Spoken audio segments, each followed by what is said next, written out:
ಬಾರೋ ಬಿಸಿಲಿದೆ ಒಳಗಡೆ ಹೋಗೋಣ. ಯಾಕೋ ಕೆಮ್ತಾ ಇದೆಯಲ್ಲೋ, ಮೈಯೆಲ್ಲ ಸುಡ್ತಾ ಇದೆ. ಹೋಗಿ ಹಾಲು ಕಾಯಿಸ್ಕೊಂಡು ಬ್ರೆಡ್ ಟೋಸ್ಟ್ ಮಾಡ್ಕೊಂಬರ್ತೀನಿ, ಕೂತಿರು.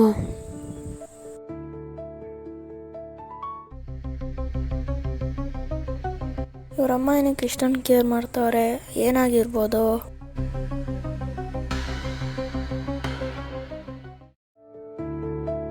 ಇಲ್ಲ, ಏನಾಯ್ತು? ಮಳೆ ನೆನ್ಬಿಟ್ಟು ಜ್ವರ ಬಂದ್ಬಿಟ್ಟಿದೆ ಕಣ. ಓ, ಮಳೆ ನೆಂದ್ರೆ ನನಗೂ ಜ್ವರ ಬರುತ್ತೆ. ಲೋ ಇರೋ, ಯಾಕೋ 2 ದಿನದಿಂದ ಮಳೆನೇ ಬರ್ತಿಲ್ವಲ್ಲ. ಮಳೆನ ಕಾಯ್ತಾ ಕೂತ್ಕೊಂಡ್ರೆ ಕೆಲಸನೇ ಆಗಲ್ಲ. ಬೇರೆ ಏನಾದರೂ ಮಾಡಬೇಕಲ್ಲ. ಏನು ಮಾಡೋದು? ಓ, ನೆಲ್ಲಿ ಇಲ್ಲೇ ಐತೆ. ಜ್ವರ ಬರೋಕ್ಕೆ ಯಾರು ನೀರಾದ್ರೇನು? ಈಗ ನಾನು ನೆನಿತಾ ಇದ್ದೀನಿ, ನನಗೂ ಅವನ ಥರನೇ ಕೇರ್ ಮಾಡ್ತಾರೆ. ಇವಾಗ ನನಗೂ ಜ್ವರ ಬರುತ್ತೆ.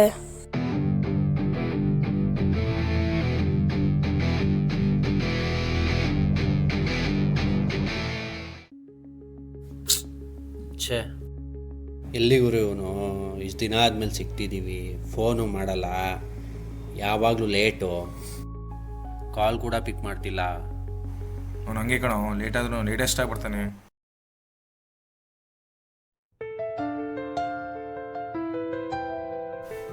Hi hi hi hi.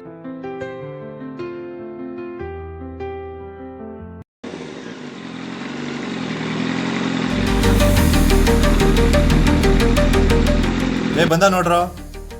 Hi ಮಗ.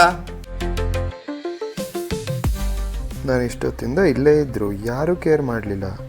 ನನ್ನ ಮಗ ಗಾಡಿ ತಗೊಂಡು ಬಂದ ತಕ್ಷಣ ಎಲ್ಲರೂ ಅವನ ಹತ್ರ ಹೋಗ್ತಾರಲ್ಲ. ಮಾ, ನನಗೆ ಈ ಗಾಡಿ ಬೇಡ, ಬೇರೆ ಗಾಡಿ ಕೊಡಿಸಿ.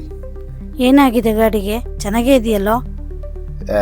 ಕಿತ್ತೋಗಿರೋ ಗಾಡಿ ತಗೊಂಡೋದ್ರೆ ಯಾರು ಮೂಸ್ ನೋಡ್ತಾರೆ ನನ್ನ?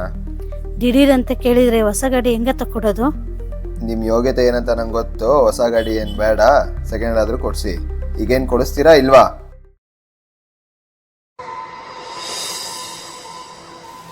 ಅಬ್ಬಾ, ಕೊನೆಗೂ ಗಾಡಿ ತಗೊಂಡು.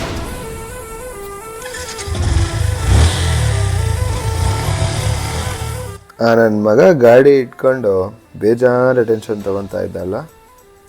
ಈಗ ನನ್ನ ಹತ್ರನೂ ಗಾಡಿ ಇದೆಯಲ್ಲ, ನೋಡ್ತೀನಿ ಈಗ ನನಗೆ ಟೆನ್ಷನ್ ಜಾಸ್ತಿ ಸಿಗುತ್ತಾ ಅಥವಾ ಅವನಿಗೆ ಸಿಗುತ್ತಾ ಅಂತ.